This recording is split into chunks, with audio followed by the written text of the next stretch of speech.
Please. Om Jnanatimirandasya Jnananjana Shalakaya Chakshurmanmalitam Yena Tasmai Shri Gurave Namaha. Panchakalpatarubhasya Kripa Sindhubhya eva ca Patitanam Pavanebhyo Vaishnavebhyo Namo Namaha. Okay, so we are in the section Bhajna Lalasa, and this is this what song number? The 9th song, yeah, 9th song in this section. Yeah. Okay, we'll start now.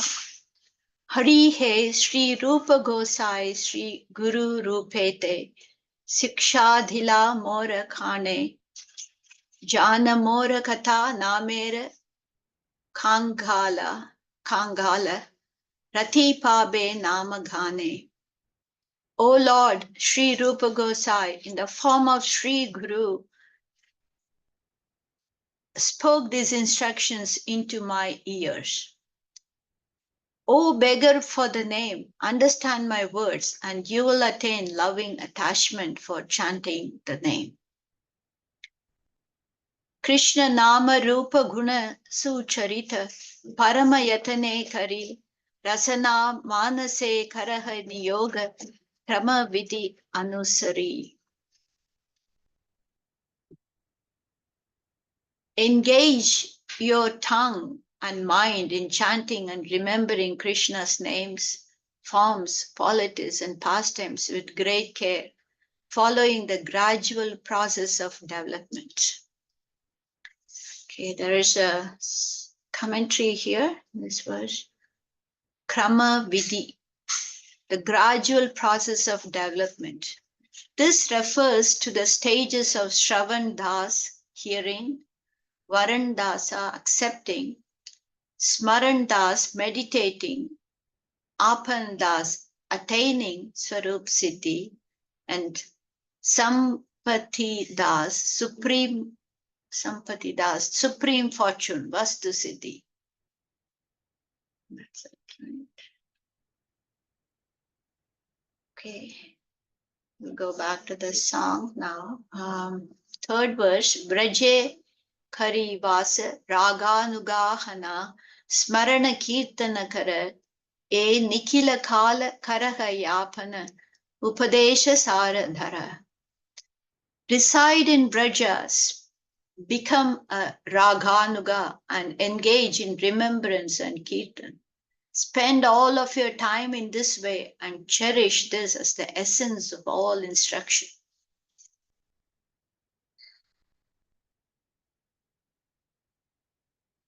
Ha Rupa Gosai Daya Kari Kabe Dibe Dine Vrajavasa Ragatmika Tumi Tava Padanuga Haite Dasera Asha. O Sri Rupa Gosai, when will you mercifully grant this beggar residence in Braja? You are a Ragatmika devotee. To follow in your footsteps is the servant's desire. This song is based on the 8th verse of Srila Rupa Goswami Prabhu's Sri Upadesha Amrita. Tannama Rupa Charitadi Sukirtanano Smrityo Kramena Rasana Manasi Diyojya Tishtan Braje Tad Anuragi Jananugami Kalam Nayed Akilam Mityupadesa Saram. Having engaged one's tongue and mind in the gradual process of chanting and remembering Krishna's names, forms, and qualities and pastimes, one should reside in Braja and spend all of their time as a follower of those who have deep, loving attachment to Krishna. This is the essence of all instruction. I think that is the end of that song. Yeah. Right. So we're continuing with the Bhaktivinoda Thakur is continuing with going through these verses of Upadeshamrita, and you can see there's some gradation, right? There's some development in the aspiration, right? And now we're coming to this higher level, right? Where where Bhaktivinoda Thakur is expressing this very high aspiration to reside in Vrindavan. And it's important to understand, right, that this is a real aspiration, right? And this is after going through all these other stages, right, where he's discussing, and in the beginning, overcoming basic, bodily urges, right? And we can understand by this structure that Rupa Goswami and also Bhaktivinoda Thakur has presented this by looking at this structure and order and gradation, you can understand that until one has overcome these basic bodily urges, there's no question of having a real aspiration for residence in Vrindavan or participating in this higher type of seva, right? And so all these other points have been discussed in the previous verses, right? Overcoming our mundane nature, entering into active service life, and so on, taking shelter of the Vaishnavas, all of these important points. Like these all we could say are part of the foundation and also important central principles in the practice of Vaishnavism. And so all of these things have been established before. And then upon that foundation, then there's some discussion of Vrindavan, right? And having aspiration for service in Vrindavan. It's not something, so we can understand, it is not something to be discussed lightly, right? And one thing that comes to mind here is when Mahaprabhu gives those special instructions to Srila Raghunath Das Goswami, right? Raghunath Das Goswami has spent some years, I think, right, hankering for a closer connection with Mahaprabhu, but he's kind of entrapped in this, as the son of this wealthy family who won't let him go.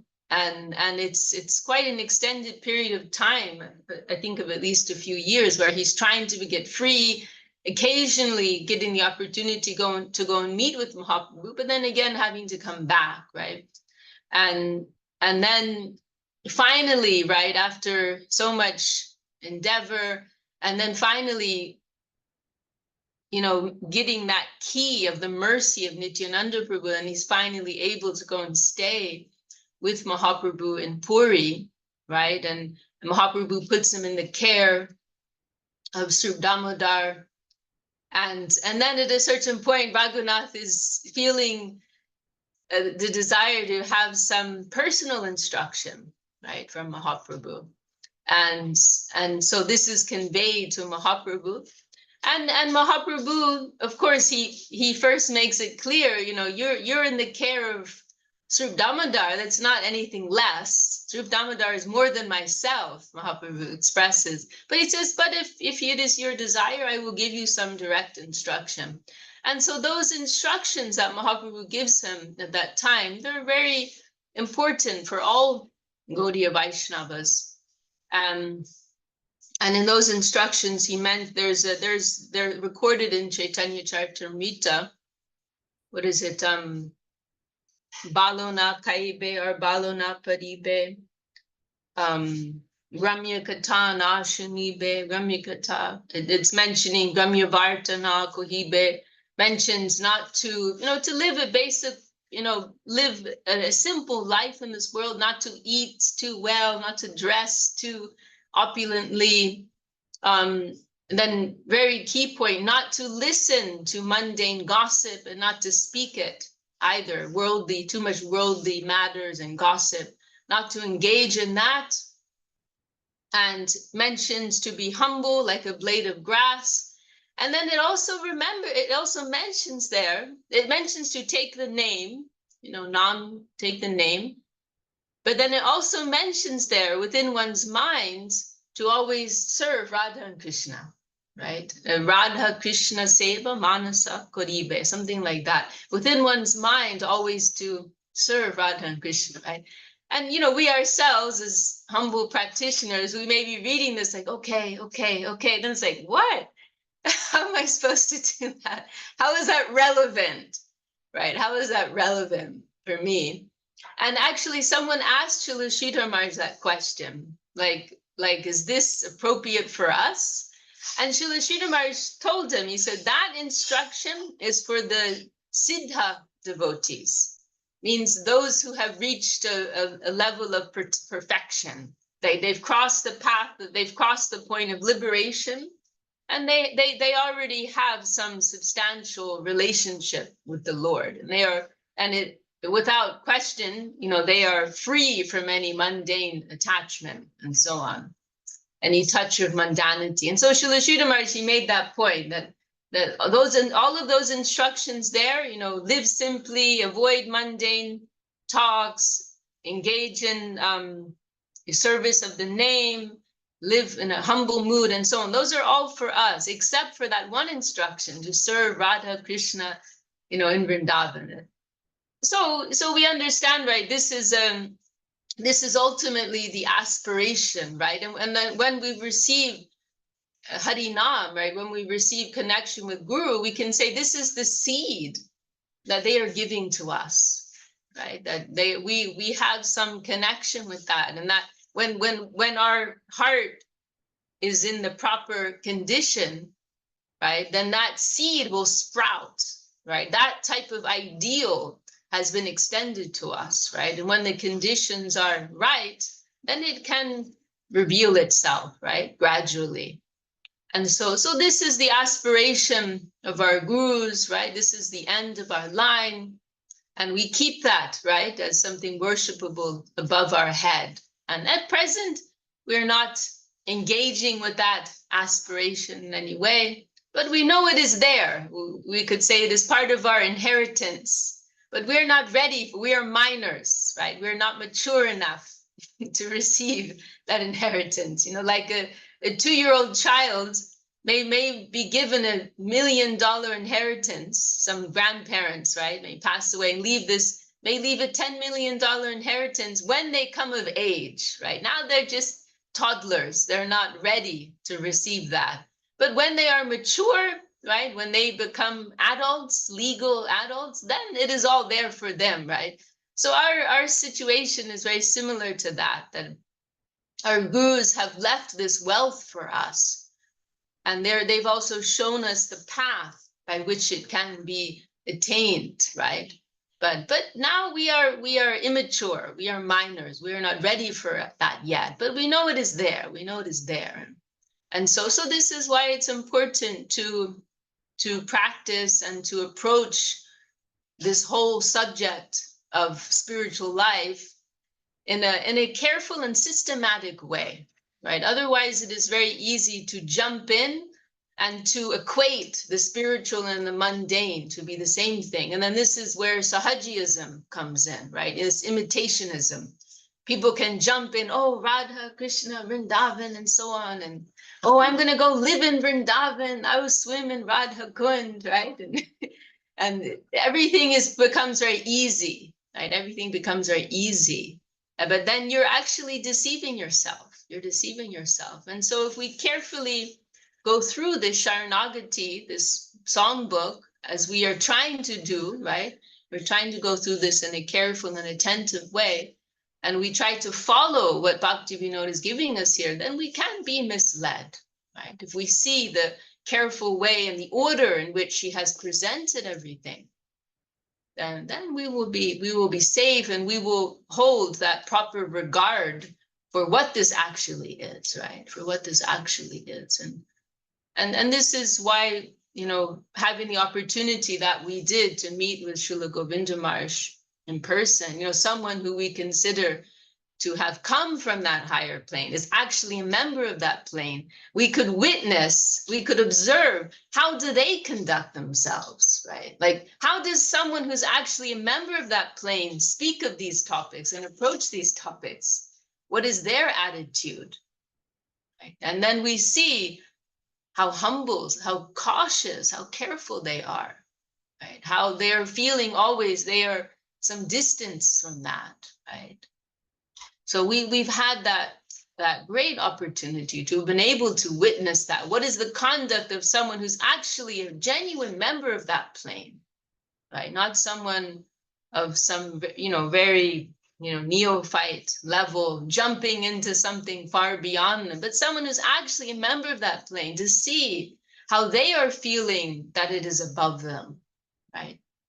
Like Srila Sridhar Maharaj used that expression, fools That's rush right. in, right? Where angels fear to tread. Fools rush in where angels fear to tread. And we could actually witness that in the person of Srila Govinda Maharaj, like how careful he was and how humbly he approached all these subject matters. And we've heard from Srila Sridhar Maharaj that Srila Bhakti Siddhanta Saraswati Thakur, and this was very central, actually. It was a very consistent theme in his discussion, his presentation, his mood around these subject matters. Like he mentioned in Vrindavan, right? That, like just to show like how much this mood pervaded everything. They had some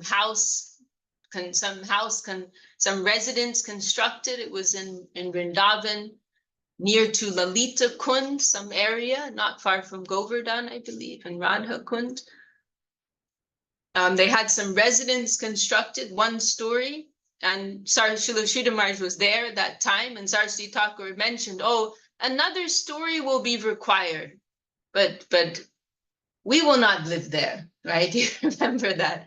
And Srila Sridhar Maharaj was very surprised. Oh, you're gonna, go to so much trouble and expense and time to build a whole other floor, but no one's gonna live there.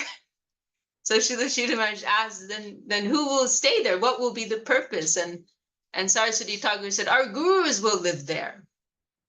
Bhakti Vinod, Gorakishore Das Babaji, they will live there. We will stay below and we will serve them, right? So almost at every point, this was the mood of Srila Saraswati Thakur. And we also find that mood expressed in that line that he composed, right? The Matala, his original, Matala Sarujana Vishaya Range, Pujala Ragapata Gaurava Bange, right?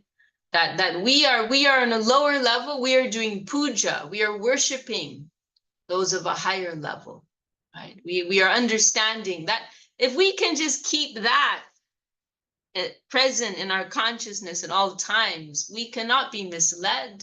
We must make progress that, oh, it is above me. If we can always think like that, it is above me. I don't have it, right? I don't have it. It is up ahead. I don't have it in my hand.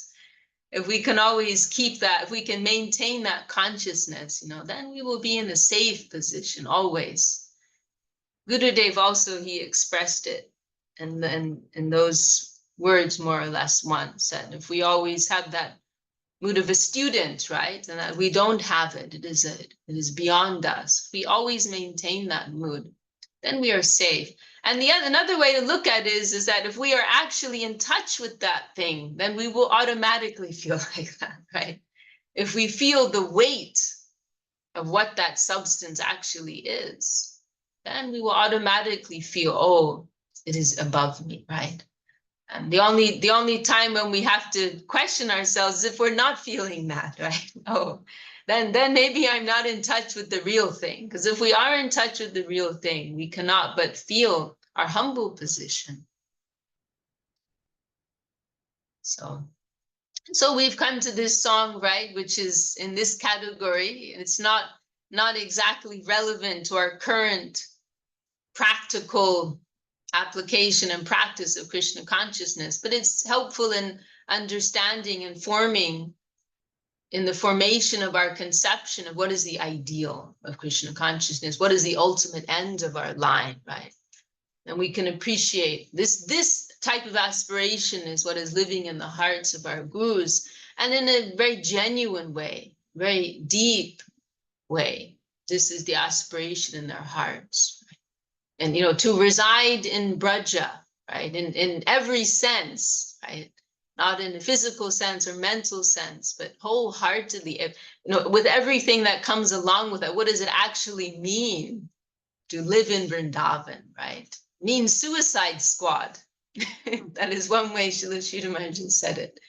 That is full self-sacrifice at every moment. That's what Vrindavan consciousness is, right? So with everything that accompanies that, residence in Vrindavan, our gurus are holding that aspiration in their hearts, you know. And this song is also in particular describing this process, right, of taking shelter of the Vaishnavas, taking shelter of the name, and gradually, this term gradually is also mentioned, right, that's emphasized here, and going through these different stages. So there's also some discussion of this in Brahma Samhita. Anyway, that's what comes to mind right now. Be happy to hear from Subhasini Didi. Any others? That's beautiful, Didi, whatever you said. I don't think much I have to say. But it's also like it's such a careful guidance they have given us, you know, to know it should, otherwise we'll be, you know, taking not everything cheaply and then, you know, going. And now it's very easy to do that, actually. It's very easy that, you know, oh yeah, we can, you know, think about, you know, living in Braja, and the last instruction you said about, you know, this is for the higher devotees. Like it's very easy to think, but it is like there's such a careful guidance we've been given, you know, by our gurus. That, but also like today, I think we were reading in the morning about, you know, you can see, you know, how much you are like, you know, the progress, how much you are detached from the material things, right? It's this, that is a sign of, you know, that you can see if what attachment you have, you know, detachment you have, like, and that sloka also, bhakti pares anubhavo viraktir anyatra, you know, that is like you're detached from this, all this simultaneously, these three things can happen, right? Is it right? Yes, it mentions three points. Yeah. Your attachment to the Lord, your spirit of devotion is one, and then another is your detachment from the mundane, and the other is your experience of the Lord, or Srila Sridhar Maharaj explains it as one's conception, real level of realization about the Lord that will develop, right? So these are three symptoms. It's a very nice verse in Bhagavatam, our Gurudev liked very much. It uses the analogy of eating a good meal, right? Yeah. That as you're eating, your hunger is going away, you're feeling strong and nourished, and you're experiencing the pleasure of the meal, right? And so these 3 points are analogous, is that the right word? Maybe not. You know, they're being compared to the development of one's devotion, detachment from the mundane, and one's experience of the Lord, right? So yes, that's it, right? That we will see that these symptoms, we'll see these symptoms if one is making genuine progress. And also this, it's not working.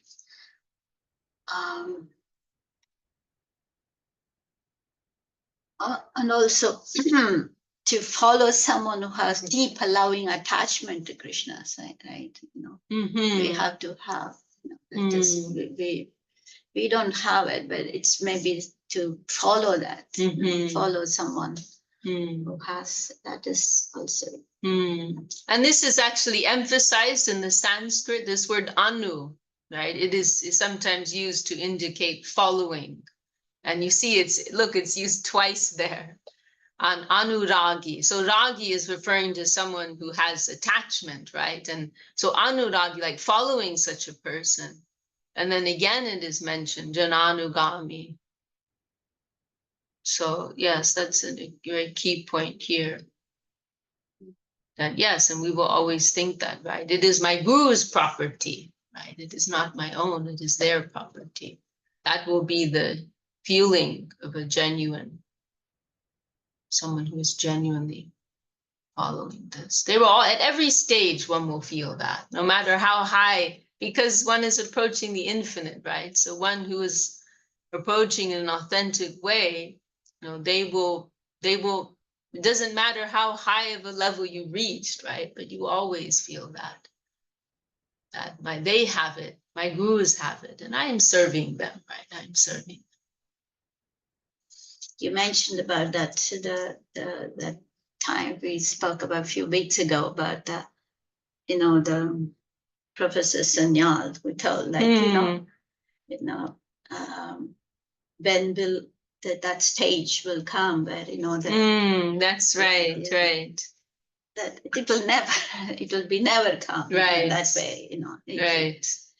Like the higher devotees, they don't think that they have crossed that stage, right?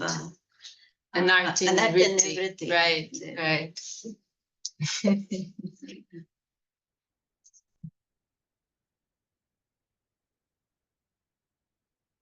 Okay. Well, should we go on, or anyone else want to bring up a point or ask a question?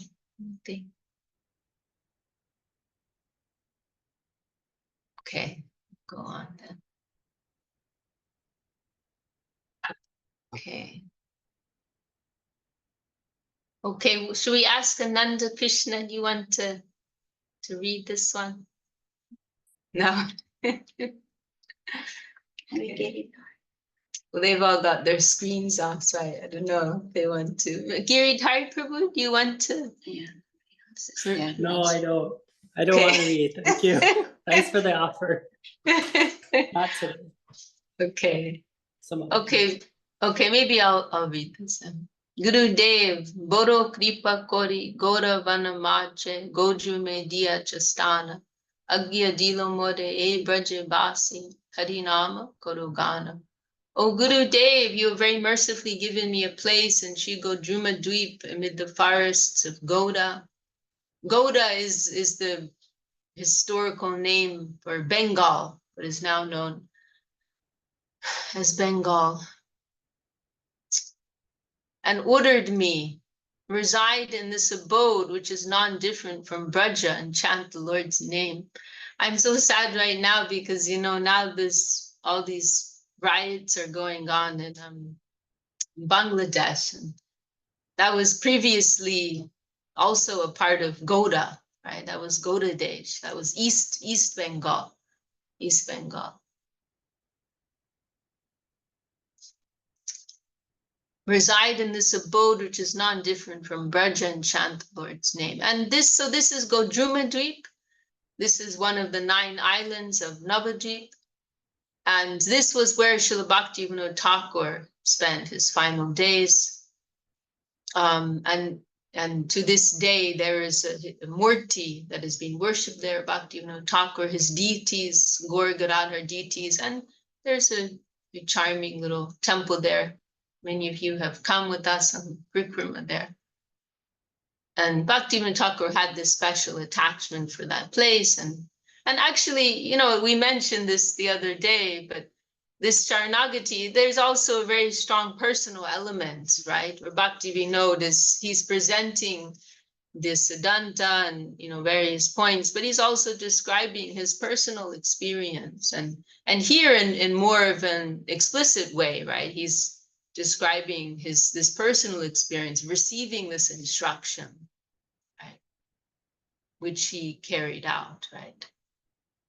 Kintu kobe prabhu jogjata arpibe e dasare doya kori chitta stira hobe sakala sahibo ekanta bajibo hari shaishava jovane jara sukha sangha abhyas hoilo manda nija karma dosha e deho hoilo Bhajanera Pratibandha.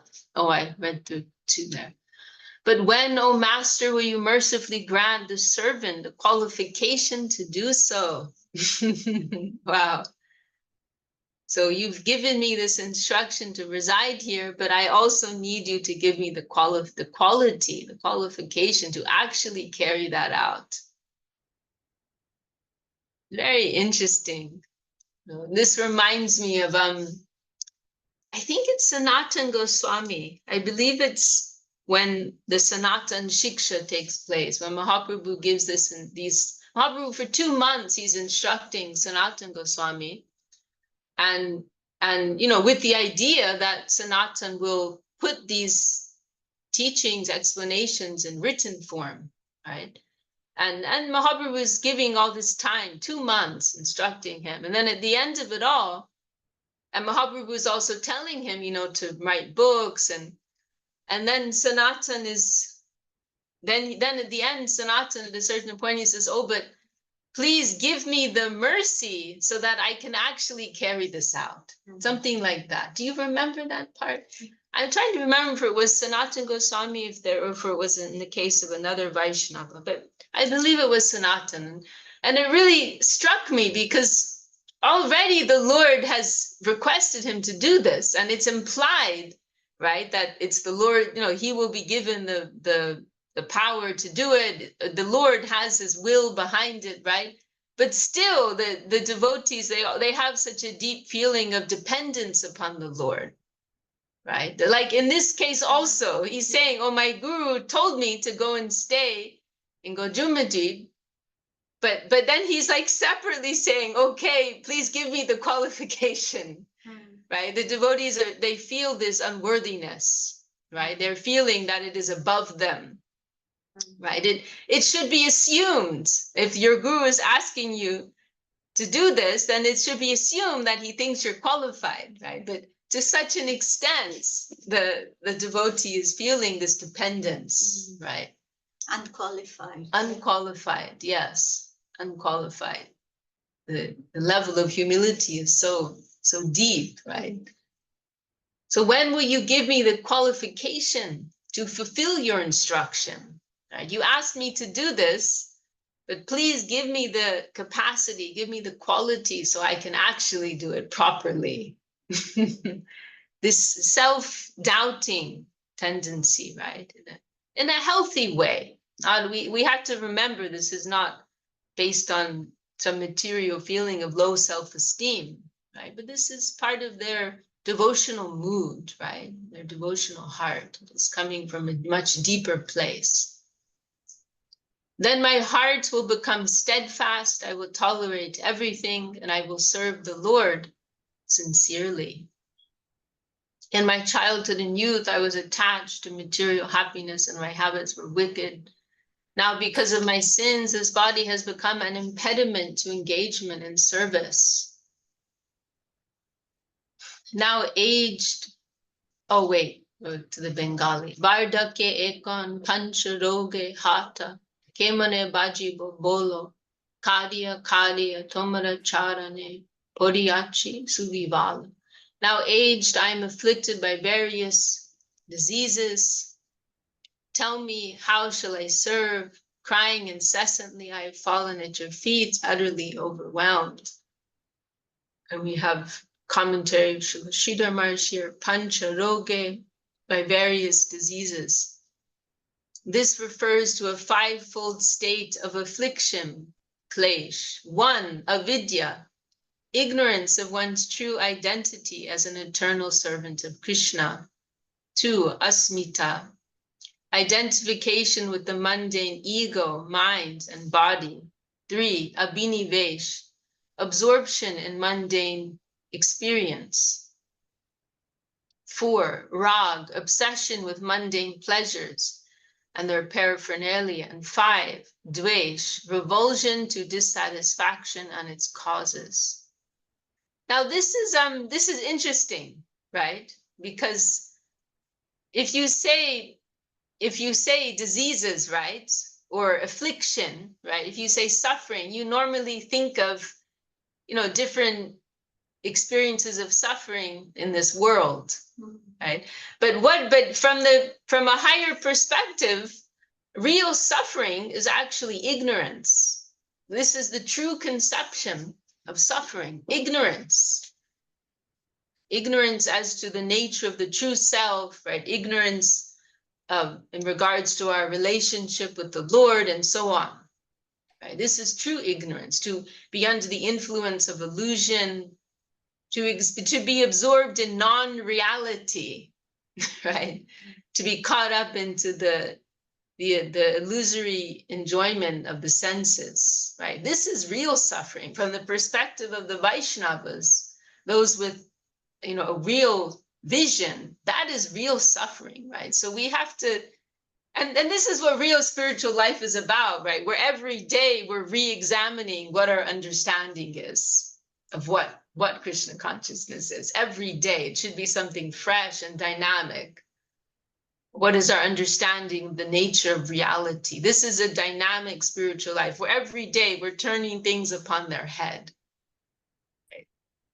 And we understand. So this is one point. We have to reconceive what is real suffering. Right?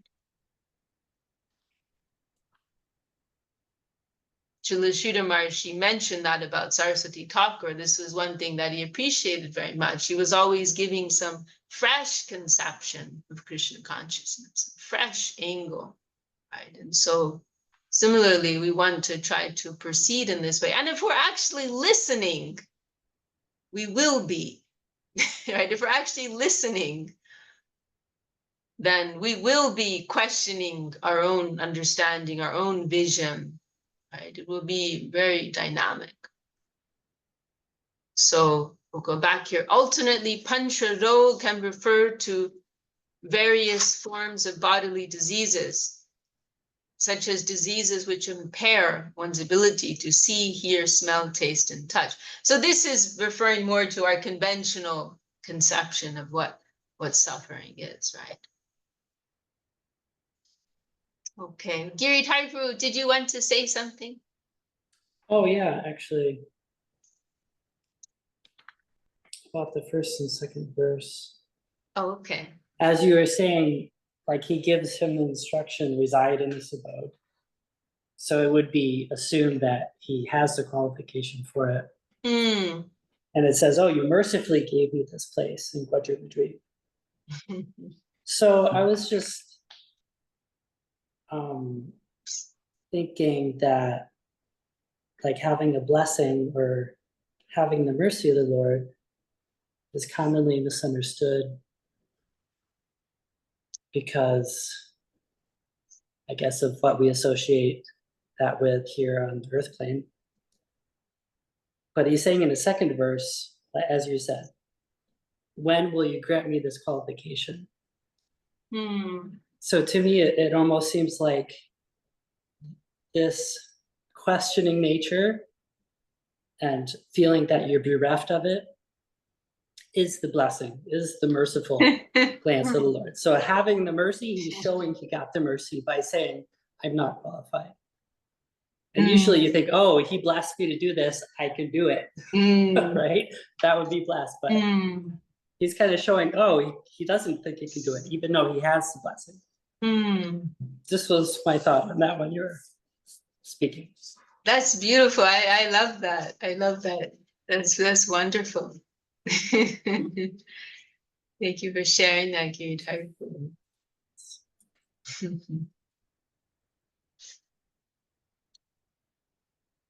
I don't have much to say, actually. It's beautiful, very nice.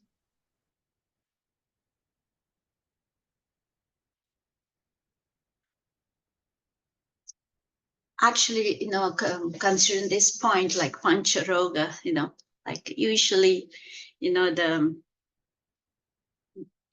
worldly plane, there's someone who can actually help you to come out of these diseases. They are considered to be, doctors. No, they are considered to be, highly respected, like that. And, but, but what is being given, real to remove this real roga, which is the affliction. Hridroga. Hridroga, right. That Heart is disease. Heart, yeah. That is like, that is such a, high thing, because that's why the Mahaprabhu is described as Namo Mahavadhanya, is the most magnanimous. This is magnanimous people, they can help with all this thing, but it's Namo Mahavadhanya, because he is giving this highest thing, trying to remove our ignorance and giving us our true identity, like to make us understand what is our real suffering is, actually the forgetfulness of our real position, forgetfulness of the Lord, That is our real suffering. And so one who gives that, gives that knowledge, trying to remove our ignorance, they are the most magnanimous. Burida Janaha, also Buddhida. Bodhidharma, yeah. Yeah, very nice pointing. Yeah, this verse in Bhagavatam is mentioning that, right? Spoken by the gopis, that those who are spreading this nectar, this real nectar of immortality, they are Buddhida Jana. That they are the real magnanimous persons in this world, the real welfare workers in this world, right? Yeah, very nice angle, Subhasini. Actually, and also this recently in the Chaitanya Charitamrita, we're reading that. That's Krishnadas Kaviraj Goswami is saying about Mahaprabhu, what he has come to give, such a high thing. And he said, if you're, what's that? The verse is like, Sri Krishna Chaitanya Dhaya Karaha Vichara Karile Pabe Chamatkara. Yeah. So you put that to test, if you're interested in logic, put this consider this. Yeah. The mercy of Sri Chaitanya Mahaprabhu, and you will be astonished. You'll be astonished, yeah. There's no logic. It's just mercy. It doesn't make sense. Mercy means, what is mercy? It is like beyond what we deserve, right? Yeah. Not what we deserve. What we have no right to, right? And yet we are being given that. That is mercy. Not any qualification, without any qualification. Mercy is like, doesn't consider any qualification.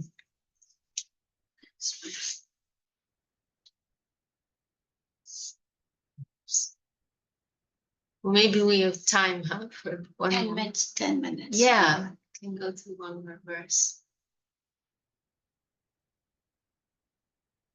Okay, this song everybody knows. Okay, Ananda, you can do this one. Yeah.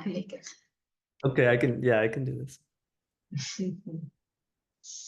Gurudev Kripa Bindu Diya Koroe Dase Tinapeksha Atidina Sakala Sahane Bolodiya Koro Nijamane Sprihahina. O Gurudev, give this servant a drop of your mercy and make him more humble than a blade of grass. Give him the strength to tolerate everything and make him free from any desire of personal honor. Sakala Saman Korite Shakati Deho Nata Yata Yata Tobe To Gaibo Harinama Suke Aparada Hobe Hata. O Master, give me the ability to be befittingly honor everyone. Then I will sing the Lord's name happily, and all of my offenses will be eradicated. Kobe heno kripa, lobiaye jana, kirtata hoi benata, shakti buddhihin ami atidin, koro more atmasata. When will this soul attain such mercy and become fulfilled? O Master, I am devoid of ability and intelligence and greatly distressed. Please accept me as your own.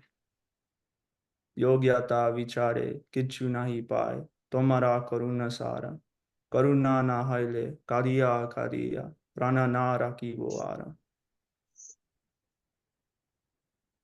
When I examine my qualifications, I find none. Your mercy is everything. If you are not merciful to me, then crying incessantly, I will not live any longer. Wow. And then there's some explanation in purport here. This song is based on the third verse of Srimad Mahaprabhu Shikshastakam. Chinarapi sunichena tarori vasa ishnuna. Amani namana dena kirtaniya sadahari. The Lord's name is always to be chanted with more humility than a blade of grass, tolerance like that of a tree, respect for everyone, and without desire for respect from anyone. Jai. We sing this song in our temples, right, twice a day. It is very nice to go through, to meditate, right, to reflect on the translation, the meaning of this song. I remember there was one moment, you know, I've been singing this song for so many years, and I remember there was one moment where it really struck me. And actually, this is a very nice translation. I think in our main Kirtan guide, the translation isn't so clear. But because, you know, this song is about this verse, the Śaraṇāgati verse, right? It's a song that our Gurudev, Srila Govinda Maharaj, used to talk about all the time, right? Almost every day he was talking about this verse. And so this song is actually about this verse, but it's making this very key point here that how can we actually attain these qualities? Only by the mercy of Guru.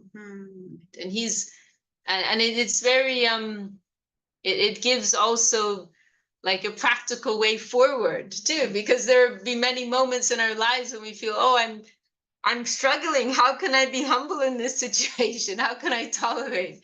And so the answer is here: pray for that strength, right? Literally saying here, bolo, bol, dia kodo, give me strength to be sakala sa, to be able to tolerate everything, right? It's not by our own strength that we will be able to follow these teachings of humility, tolerance, and this is also related to what we were just discussing, right? And Giridhari picked that up very nicely, you know, that the devotees are feeling this dependence upon the Lord and the Vaishnavas. That you know, I need mercy to be able to follow, you know, these teachings, you know, the instructions of my Guru. I need their mercy. Specifically, separately, need their mercy to be able to follow. Right? Mahaprabhu is giving the instruction, be humble as a blade of grass, tolerant like a tree. And so Mahaprabhu is giving that instruction. But then we also need to pray for the mercy to be able to follow that, right? And so that's expressed very wonderfully here, and is making that link, right, in this key point that Harinama Sukhe is referring to being in happiness. I'll be able to take Harinam happily, like Tobe means then. Like until that's been covered, right? Until we have that condition of the heart, we won't be able to happily take the name. So Tobe Togai, then I can take the name, right? In a genuine way. Aparada Hobe Hoto, with my offenses, you know, free from offenses, right? Offenses nullified, right? Only then will it be possible. So it's we can understand, and we mentioned this maybe last week or the week before when we were looking at Ohe Vaishnava Thakur, like we can see why these songs in particular have been chosen to be sung regularly in our temples, right? Because they're making very key points, very key points about our practice. And then also what comes across so prominently in this song is this mood of aspiration. And actually you see that a lot in the songs of Bhakti and talk, Kobe, when? When will it come? It comes up so often in his songs, expressing this mood of aspiration. When? I don't have it right now, but I aspire to have it. It will come in the future. When will I receive it? By your grace, O Lord, O Gurudev, right? Kobe, right? Kobe, hobe, bolo, seidina. When will that day be mine? So this mood of hankering, that was something that our Gurudev used to emphasize too. He used that word a lot, actually, hankering, right? Also trying, hankering, trying. We're striving for something ahead, right? We're striving for that. And so, you know, this is the deep feeling in the heart of a genuine practitioner. a genuine practitioner. There's this very wholesome emptiness. It sounds contradictory, but it is not, right? There's this space within which we can receive the mercy of the Lord, and are not too full with our own egoistic identity, but there's some healthy, wholesome emptiness that's being cultivated, some space that's being kept so we can receive the Lord, receive the mercy of Shri Guru, right? So this very deep heart of a genuine Vaishnava and genuine practitioner, this mood of dependence, this mood of aspiration, this is all being expressed in a very poignant way, very powerful way in this song by Srila Bhaktivinoda Thakur. And if you if you examine me, you won't find anything. We heard from Acharya Maharaj that, because this song, we actually used to sing this in Navadvip in the evenings, going right past Gurudev's house, right? And we would have the parikrama. This song we would sing during the evening parikrama, and we would walk. So we would walk, when we did the parikrama, we would walk right past Gurudev's house, right? And so we would be singing this song, expressing the desire for the mercy of Guru, and walking right in front of Gurudev at the same time as we're going circumambulating the temples, right? There's that point where there's like a crossover. And we heard from Acharya Maharaj that on one occasion, some devotees, they're doing the circumambulation, walking past Gurudev, and they're singing this song, and they came to this last line, this Karuna na hoile kadiya kadiya prana narakibaro, which is a very intense expression. That if you don't give me your mercy, and crying, I won't be able to maintain my life. Very intense feeling is being expressed here. And we hear Acharya Maharaj, he was there with Gurudev, devotees are walking past singing this song. And then Gurudev, he said, all are liar.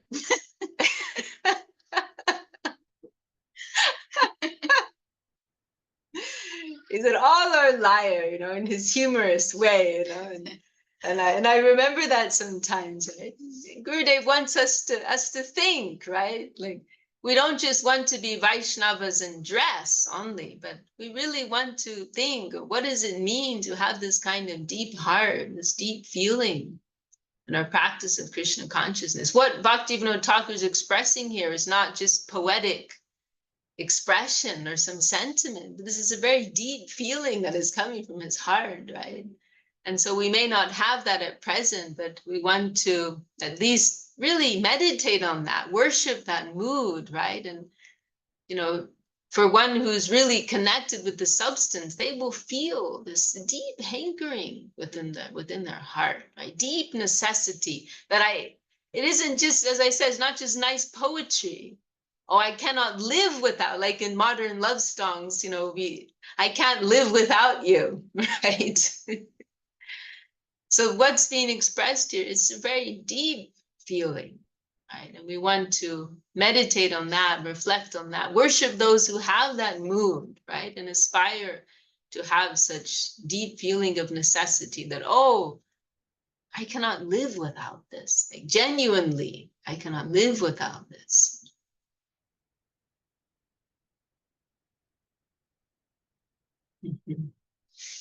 Jai Srila Bhaktivinoda Thakur ki jai. Oh, very nourishing and enriching as always to go through all of these songs. Any last words, Subhasini Giri? Yeah, beautiful what you said. It's so nice. So Bhaktivinoda Thakur says here like that, when that I'm devoid of ability and intelligence, that it is like what is presented here, they just gave me the ability, and because I'm devoid of that, gave me the ability to do all that. Because this line also, it is very, this yogyata vichare kichu nahi paye. This is very, all the time I read this line is very nice to remember, isn't it? When I examine my qualification, that's none. So,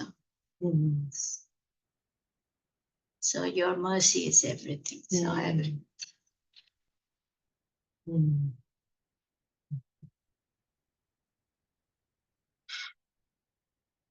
Any last comments from our group here today? Thank you for all of your beautiful association, Vaishnavas. So grateful. Very happy we can go through all of these expressions together and reflect on them together. And as I mentioned, right, some of these songs we sing fairly often, but we don't take the time generally to actually sit and really reflect on the meaning. So it is very valuable to do that. All right. Well, I guess we'll stop there for today, unless anyone else wants to add anything. Thank you all for your good association. Thank you, Suhasini, for hosting so nicely, so beautifully. thank you, Vishaka, for your the inspiration. Actually. Jai Shri Bhakti Sundar Govinda Dev Goswami Maharaj ki Jai, Shri Bhakti Raksha Shridhar Dev Goswami Maharaj ki Jai, all the assembled devotees and speakers ki Jai, Shri Harinam Sankirtan ki Jai, Jai Gaur Prem. Haribol. Thank you, Dandavat. Dandavat. Dandavat. Suladita, I hope you didn't get locked out for too long. We just saw you No, were no. in the waiting room. No, she just dropped out and came. Came right. Okay. Just a minute. I Okay. took down and come. Thank you. Okay. Okay. Dhanyavad. Thank you, Dandavas. Dandavat.